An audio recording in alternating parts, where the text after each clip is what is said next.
Hi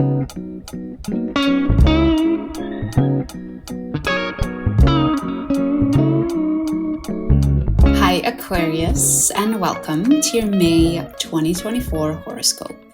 There are a couple of main themes in the month of May, and the first one has to do with the planet Pluto. This is because on May 2nd, Pluto goes retrograde. Pluto entered your first house in January of 2024. So since then, you might have been experiencing some themes or some feelings around how you express yourself.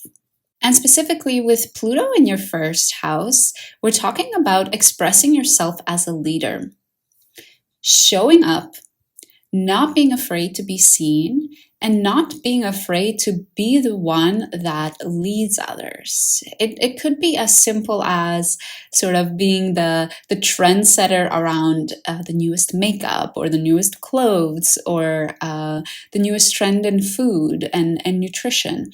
But it could also be with much more deeper things, like leading a new movement or being a leader in your community around cleanup and taking care of the environment. If you want to dive a little bit deeper into Pluto in the houses, I'll leave the live that I did on it. There are timestamps, so you can just hop right into Pluto in the first house. So on May 2nd, when Pluto goes retrograde, you will be sort of reflecting back on all of the actions you took since January on themes surrounding your leadership. You will be reflecting back on them and you will be sort of considering whether they were the right actions to take. And if you could do it again, what you would do differently. So a good practice during this time might be taking time to journal and write down what has happened since January and again, answer that question for yourself. If I could do it again, what would I do differently? This theme of you being a leader keeps coming back throughout the month of May. One of those dates when that theme might come back up again is May 3rd, when Mars sextiles Pluto. Another day when this theme comes up could be May 20th, when Mars conjuncts the nodes. In evolutionary astrology, Pluto and the nodes are connected because the lessons we need to learn with the planet of Pluto help move us more in the direction of our North Node. So on May 20th, even though nothing necessarily is happening with Pluto, we do have Mars conjunct the nodes, which could activate the same questions around leadership for you, Aquarius. And what's interesting for you is that Mars and the nodes right now are in your third house. So it could happen that your leadership is especially being put to the test with your immediate surroundings, with your neighbors, with your siblings, with your local community. So it's not the leadership perhaps at your work. It's not the leadership with your partner. It's not the leadership with your family. But I really see this as more, how can you be a leader to really the immediate people surrounding you in the day-to-day? May 22nd and May 25th may also highlight this story for you again. On the 22nd, the Sun trines Pluto, and on the 25th, Venus trines Pluto.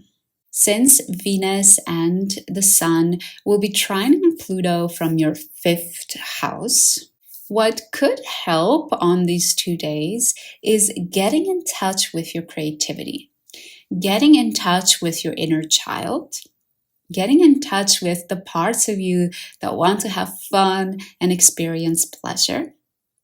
Because these might in some way help give you the juice you need, the strength you need to show up as a leader. The second major theme for you, Aquarius, in the month of May is the relationship between your self-confidence and your family. So there are some really major things happening between your second and your fourth house, and that's the reason why I'm highlighting this theme for you. One of the dates that highlights this relationship is May 8th. On May 8th, we have a new moon in Taurus. And during this new moon, there's a sextile between Saturn and the Sun.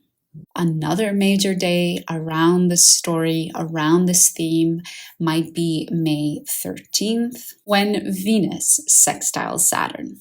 Since March of 2023, you have been dealing with a sort of restriction around your self-confidence, around your ability to take care of yourself and to show up for yourself. And that could have manifested in different ways. Maybe you taking a pay cut at work, maybe you losing your job. It could have just been this sort of lack of self-confidence in yourself, or lack of being able to follow through with the goals you set for yourself. And this, of course, can be affecting how you show up in your family. But it could also mean that because you're lacking this sort of confidence in yourself, that you end up taking the expectations and the beliefs and the values of your family on as your own. So you might see this sort of interesting play between your self-confidence, standing up in your own power and feeling like you can take care of yourself versus relying on your family.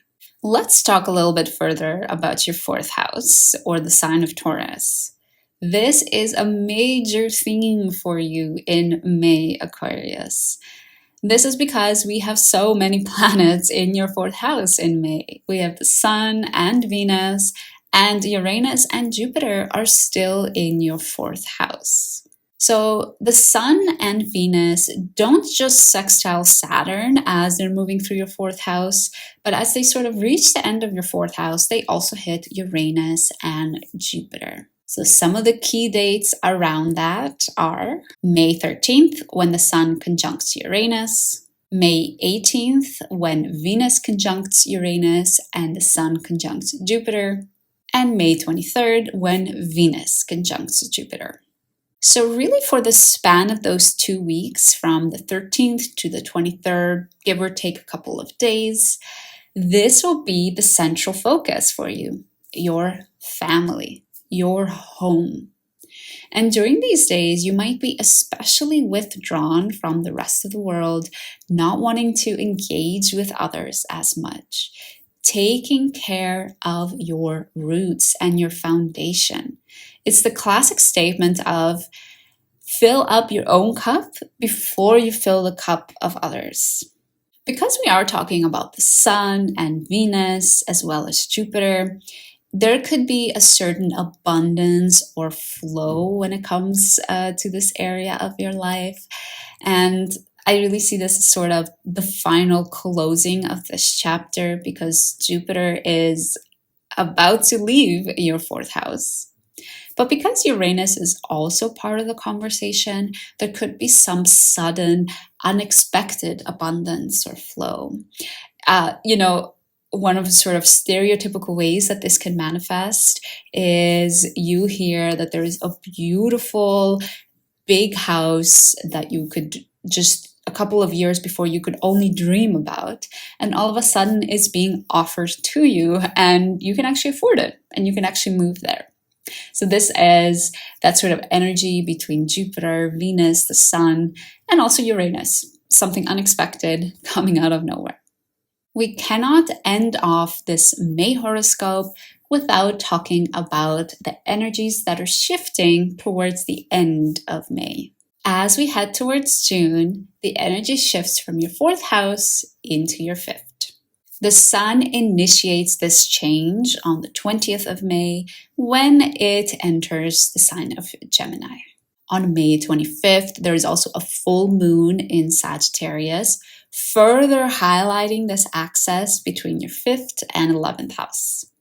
On May 26th, when Jupiter also enters Gemini, I feel like this is really the final push you need, Aquarius, to shift your focus out of the more internal fourth house and into the more fun and playful fifth house. Jupiter entering your fifth house is actually quite a big deal. Usually, the slower a planet moves, the more impactful and bigger its lessons are for you. It has more time in a specific house to really iterate and really showcase what it's trying to teach us. So already from the 20th of May, with the sun entering Gemini, you might be feeling less introspective. You might be feeling like you want to go out. You want to have fun. You want to eat good food. Maybe you're trying new restaurants. Maybe you're enjoying more things like alcohol or playing games with your friends. Maybe you're hanging out with your friends a lot more. But I think the fifth house can also manifest in a more internal way as well. So don't take this as a sign that you should never step a foot in your home again after May 20th. At the core of it, the fifth house is also about the playful sides of us, and we can get in touch with those on our own as well. Think about things like coloring books or painting, or having a dance party in your kitchen with the music blasting. You could definitely, from the 20th onwards, be pursuing these activities that get you in touch with your inner child. I will do a really in-depth live later in May about Jupiter entering each of the houses and what that means for everybody. But for now, just keep in mind that Jupiter in your fifth house for the next year will bring some abundance, some flow around things like creativity and pleasure. So if you wanted to have fun, this next year is the year for you. If you wanted to start a creative endeavor, this year is the year for you. And that's everything I have for you, Aquarius, for the month of May. Let me know down in the comments if you're excited for Jupiter to enter your fifth house. I gotta say, I'm a little bit jealous because I'm not an Aquarius rising. But yeah, I'm also curious to hear from you how Jupiter in your fourth house was for you. How are things with your family and with your home in the last year? Let me know down in the comments. Thank you so much for joining me, Aquarius. Make sure you subscribe so you catch the June horoscopes, and I hope to see you again soon.